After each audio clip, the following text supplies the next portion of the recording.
Hi, it's Guy Morrow here, and this short video is the third in a series that accompany my book entitled Artist Management, Agility in the Creative and Cultural Industries. So as an artist manager, I've contributed to the creation of music and design works and also to the founding of numerous creative and cultural industries startups. I've worked with many of Australia's best-known musicians within various popular music scenes through direct artist management and also through music and design work. During the time frame I conducted the research for this book, I was the founding co-manager of the bands Boy and Bear and Movement, and I managed graphic designer and videographer Jefford James.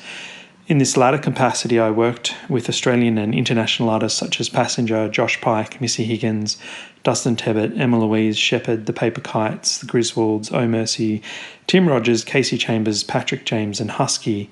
This involved working with Universal Music Group and their imprint Republic in New York, Creative Artists Agency in Los Angeles, International Talent Booking in London, Universal Music Australia, Warner Music Australia, Sony Music Australia, ABC Music, EMI, Chug Entertainment, 11 Music, IE Music, Wonderlic Entertainment, Select Music, Central Station Records, MGM, Inertia and Network Music Group. Interestingly, however, this list of artists with whom I'm associated and that I name drop here in an attempt to claim credibility in writing about artist management is also, with the exception of Jefford and James, a list of the artists whom I no longer manage or for whom we no longer produce visual content. In this book, I define artist management as a form of group creativity, and therefore the nuances of group creativity are relevant here. One particular nuance that shone through in the research interviews is that creativity naturally leads to disloyalty within groups because any collaboration has a lifespan. And this will be expanded in Chapter 3 of this book. In this book, agility therefore also pertains to the process of relationships forming and dissolving. This form of agility can be understood in relation to group flow. Through his studies of jazz music groups, improv theatre groups and business teams, Sawyer, who was a psychologist, found that while familiarity with each other is a requirement for a team to achieve group flow, quote, after 2 or 3 years, members of groups can become too familiar with each other and their effectiveness starts to decrease. Closer listening becomes less necessary because everything is shared. No surprises are left. When group flow fades away, the group usually breaks up because its members want to find new challenges elsewhere, end quote. Sawyer's findings are relevant to the artist manager group in a multitude of ways.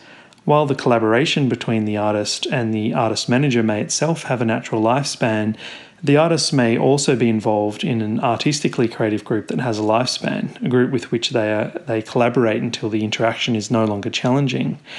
This causes angst for the artist manager, him or herself, and also within the groups they are managing. This is because the rhythm of group creativity often naturally leads to a breakup which is taken personally and interpreted as an act of disloyalty when it is in fact often not personal. This issue is arguably more pronounced in some sectors of the creative and cultural industries than others. Within the music industries, for example, it is common for artists to sign and bands to sign with a record label for one album with a firm release commitment, and then options for subsequent albums, options that are exercisable by the record label. If the first album is commercially successful, there is an expectation that the band will stay together for the release of multiple albums. Each album is typically released within a 2-year album cycle.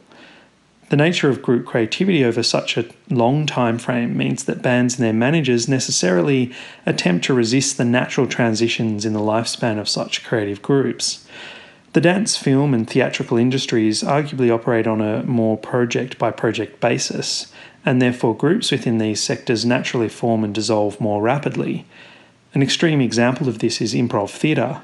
Quote, Chicago improv ensembles rarely continue performing together for more than 3 months, and many shows last for much less than that before the members move on and form new combinations with actors likewise freed from other mature groups. Understanding that the rapid forming and dissolving of groups within the creative and cultural industries is natural because such collaborations have lifespans can help managers deal with perceptions of disloyalty amongst the groups they are managing. Such feelings of betrayal, no doubt, become more difficult to deal with, however, when an artist manager is dealing with the lifespan of their own collaboration with a client. Thank you very much.